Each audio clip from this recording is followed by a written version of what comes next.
Like کریں، subscribe کریں، bell icon کو دبائیں تاکہ ہماری ویڈیو سب سے پہلے آپ کے پاس پہنچ سکے۔ عام طور پر میاں بیوی میں جو پرابلم اور جھگڑا ہوتا ہے نا، دونوں کی وجہ سے کم، تھرڈ کی وجہ سے زیادہ ہوتا ہے، تیسرے کی وجہ سے،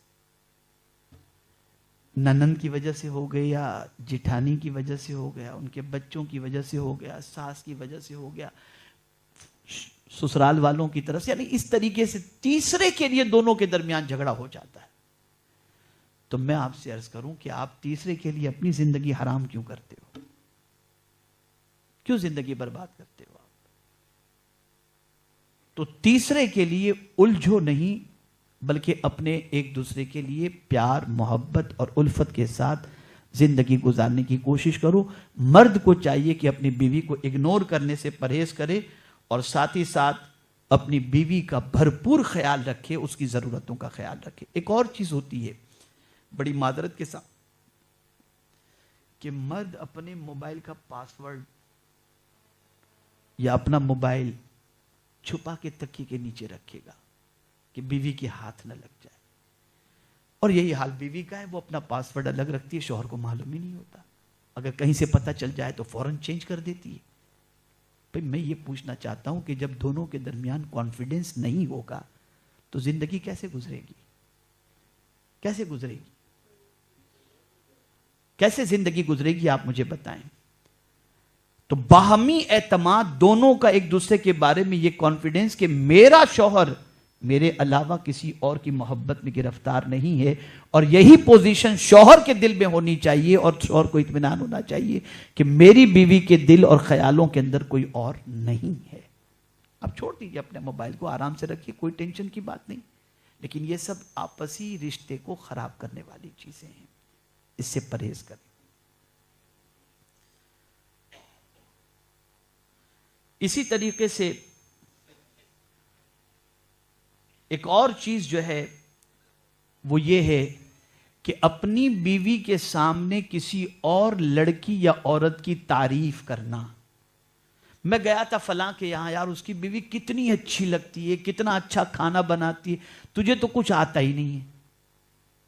یہ جو ساری چیزیں ہیں یہ رشتے کو خراب کرتی ہیں۔ اور سنو، یہ حدیث یاد رکھنا، میرے آقا صلی اللہ علیہ وسلم نے کبھی بھی کھانے میں عیب نہیں نکالا اور نہ اسے پسند فرمایا۔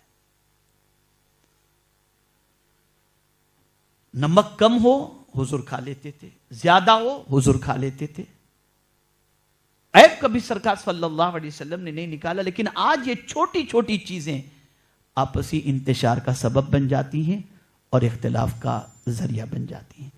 میرے پیارے آقا صلی اللہ علیہ وسلم کے پیارے دیوانوں، چند چیزوں کو ہمیشہ کے لیے ذہن میں محفوظ کر لو۔ پہلی چیز کہ آپ نے بحیثیت شوہر بیوی کی ذمہ داری قبول کر لی ہے۔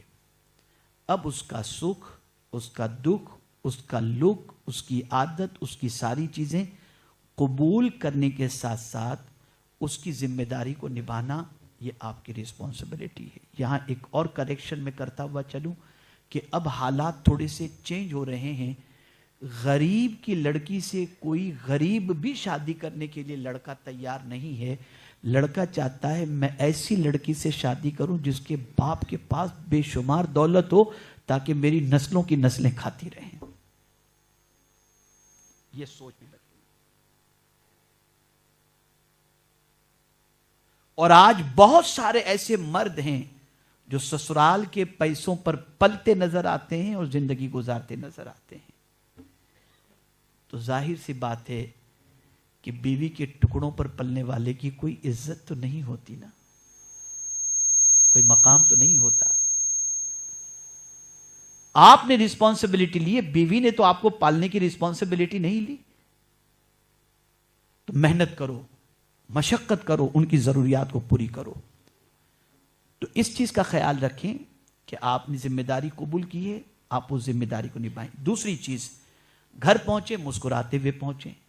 تیسری چیز، باہر کے ٹینشن کو لے کر گھر میں انٹر نہ ہو، اور ہاں اگر بیوی بہت زیادہ آپ کو یعنی تعاون کرنے والی ہے تو آپ کو اس چیز کا خیال رکھنا چاہیے کہ اپنی بیوی سے شیئر کریں اور بیوی کے تسلی آمیز جملے سے اپنے اندر طاقت پیدا کریں، اپنے اندر حوصلہ پیدا کریں۔ اسی کے ساتھ اس چیز کا بھی خیال رکھیں کہ ایک پرابلم دوسرا جو ہوتا ہے، تمہاری ماں ایسی، تمہاری بہن ایسی، تمہارے بھائی ایسے، بیوی کے سسرال والوں کے خلاف اتنا بولتے ہیں، بیوی کے میکے والوں کے خلاف اتنا بولتے ہیں کہ بیوی چڑ جاتی ہے کہ سب میرے خاندان والے ہی برے، تو پھر وہ بولتی ہے کہ تمہارے بھائی بھی ایسے، تمہاری بہن بھی ایسی، تمہاری ماں بھی ایسی، تو پھر یہ ریورس میں معاملہ ہوتا ہے اور پھر اس کے بعد اختلاف پیدا ہوتا ہے۔ تو یہ گیو اینڈ ٹیک والی پوزیشن ہے۔ آپ ان کے ماں باپ کو رسپیکٹ دو، وہ آپ کے ماں باپ کو رسپیکٹ دیں گے۔ آپ ان کے ماں باپ کا احترام کرو، وہ آپ کے ماں باپ کا احترام کریں گے۔ ہم کہیں کہ نہیں بیوی کے ماں باپ برے لیکن ہمارے ماں باپ اچھے، ہم بیوی کے ماں باپ کی بے عزتی کریں اور خود کے ماں باپ کے حوالے سے بیوی سے امید رکھیں کہ وہ عزت کرے، تو یہاں اس کو ذہن میں رکھنا چاہیے۔ ایسا نہ کرو، کسی بھی مومن کی بے عزتی کرنا اسلام نے منع فرمایا ہے۔ ہر مومن قابل عزت ہے، اس کا اکرام کرو، اس کا احترام کرو۔ اسی طریقے سے میرے پیارے آقا صلی اللہ تعالی علیہ وسلم کے پیارے دیوانوں، اب جو بات عرض کر رہا ہوں یہ کمبائنڈ دونوں کے لیے، خاص طور پر مردوں کے لیے۔ کسی خوبصورت لڑکی کو دیکھنے کے بعد اس کی چاہت پیدا ہوتی ہے، اور اس خوبصورتی کو کون پسند کرتا ہے؟ آنکھ۔ توجہ چاہوں گا، مرد یہ جملے کو ذہن میں رکھیں۔ رنگ کون پسند کرتا ہے؟ آنکھ۔ اس لیے کہ آنکھ نے دیکھا نا، آنکھ میں خوبصورتی سما گئی تو آنکھ نے اسے پسند کر لیا۔ تو آنکھ کی پسند خوبصورتی ہے اور دل کی پسند خوبصورتی ہے۔ دل کو جو چیز پسند ہوتی ہے وہ خوبصورت، اگر کسی لڑکی کی سیرت اچھی ہے تو وہ دل قبول کرتا ہے، اور خوبصورت ہے تو آنکھ قبول کرتی ہے۔ تو آپ کو دل کو سکون دینا ہے یا آنکھ کو سکون دینا ہے؟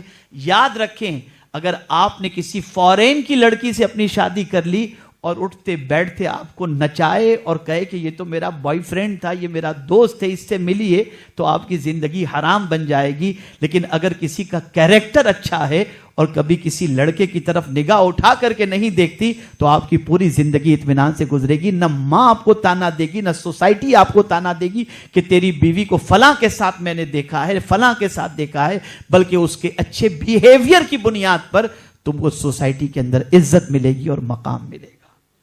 تو وہ لوگ جو خوبصورتی پر مرتے ہیں ان کو میں کہوں گا آپ سیرت تلاش کرو، آپ سیرت کو دیکھو، اس لیے کہ انسان کو بلندی سیرت کی بنیاد پر ملتی ہے۔ حسن تو دو دنوں کا ہے بھائی، کئی اچھے خوبصورت لوگ اور کئی اچھی حسینائیں جو ہے بوڑھی ہونے کے بعد اتنی بھدی نظر آتی ہیں کہ ایسا لگتا ہے کہ یہ ڈھانچہ کہاں سے آ گیا۔ تو خوبصورتی تو رہنے والی نہیں ہے۔ تو بسا اوقات ایسا ہوتا ہے کہ انسان جو ہے وہ دیکھ کر کے فریفتہ ہو جاتا ہے اور پھر بس دیوانہ وار گھومتا رہتا ہے، پاگل ہو جاتا ہے، لیکن اسے سمجھنا چاہیے کہ یہ چیز اس کے لیے اچھی نہیں ہے۔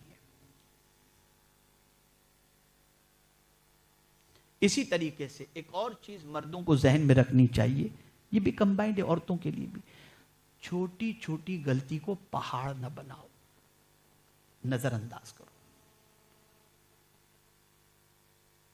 اگر آپ نے چھوٹی چھوٹی غلطی کو پہاڑ بنا دیا تو پھر زندگی گزارنا مشکل ہوگا۔ آپ مرد ہیں اور آپ بڑے دل والے ہیں، اپنا بڑا دل رکھ کر کے چھوٹی غلطیوں کو معاف کرتے رہو۔ تم ان کو معاف کرو، اللہ تم کو معاف فرما دے، اللہ تم کو معاف فرما دے۔ تو میرے پیارے آقا صلی اللہ تعالی علیہ وسلم کے پیارے دیوانوں، اس چیز کو مردوں کو خاص طور پر ذہن میں رکھنا ہے۔